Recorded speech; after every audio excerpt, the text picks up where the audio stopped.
क्या आपने कभी सोचा है कि जब आप अपने फ़ोन पर कोई वीडियो देखते हैं या किसी वेबसाइट पर क्लिक करते हैं, तो वो जानकारी कहाँ से आती है और कैसे आपके मोबाइल स्क्रीन तक पहुँचती है?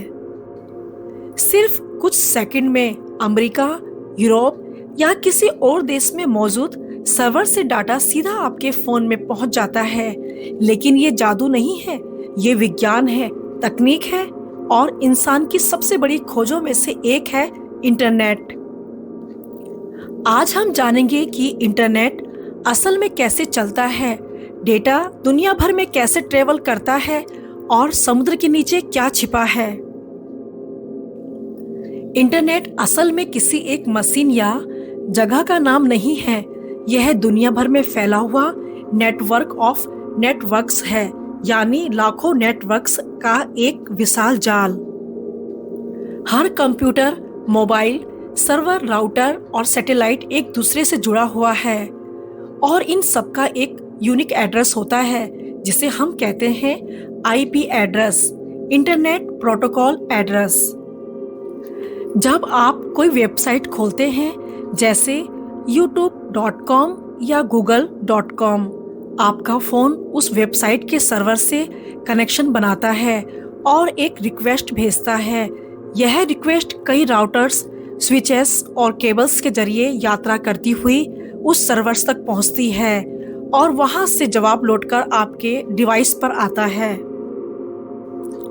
इंटरनेट की कहानी शुरू हुई थी 1960 के दशक में, जब अमेरिका के डिफेंस डिपार्टमेंट ने एक नेटवर्क बनाया था, ARPA नेट।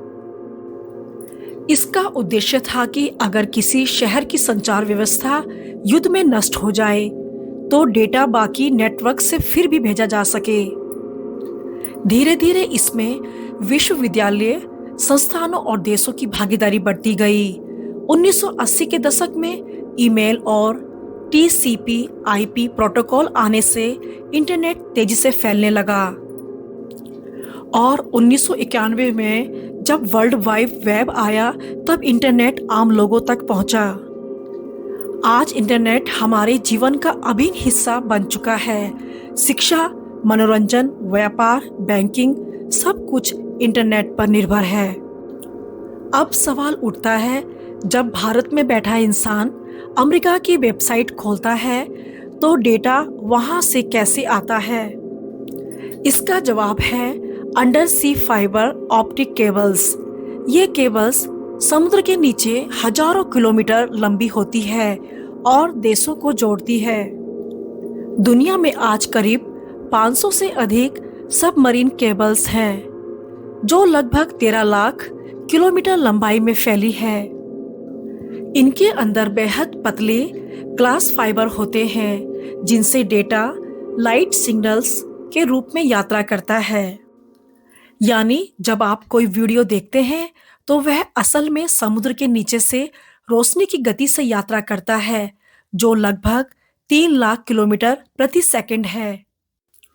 इंटरनेट कंपनियां जैसे Google, Meta, Amazon, Tata communication in cables को बनाती है और मेंटेन करती है। अगर कोई केबल्स समुद्र में कट जाए तो इंटरनेट की स्पीड पर सीधा असर पड़ता है। डेटा कैसे ट्रेवल करता है? डेटा कभी एक बार में नहीं भेजा जाता, बल्कि इसे छोटे छोटे हिस्सों में बांटा जाता है जिन्हें कहते हैं पैकेट्स। हर पैकेट्स में कुछ बाइट्स की जानकारी और एड्रेस होता है। ये पैकेट्स अलग अलग रास्तों से सर्वर तक पहुंचते हैं। रास्ते तय करते हैं राउटर्स, जो यह देखते हैं कि कौन सा रास्ता सबसे तेज और कम भीड़ वाला है। अगर किसी रास्ते में समस्या आती है तो डेटा तुरंत दूसरा रास्ता पकड़ लेता है। यानी इंटरनेट बिल्कुल ट्रैफिक सिस्टम की तरह काम करता है, जहां डेटा हर सेकंड लाखों रास्तों से गुजरता रहता है। जहां केबल्स नहीं पहुंच सकती वहां मदद करते हैं सैटेलाइट्स। आज कई कंपनियां जैसे स्टारलिंक, वन वेब और अमेज़न कुइपर ऐसे सैटेलाइट नेटवर्क बना रही हैं जो पूरी धरती को कवर कर सके। भारत में इसरो भी अपने GSAT सैटेलाइट्स के माध्यम से सैटेलाइट इंटरनेट सेवाएं दे रहा है, जिससे हिमालय, रेगिस्तान या समुद्री द्वीपों तक इंटरनेट पहुंचे।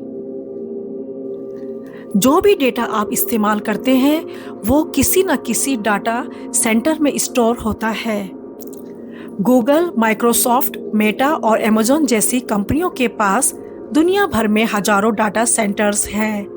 इन्हें ठंडा रखने के लिए बहुत बिजली और तकनीक की ज़रूरत होती है। इन डाटा सेंटर्स को आप इंटरनेट की फैक्ट्री कह सकते हैं।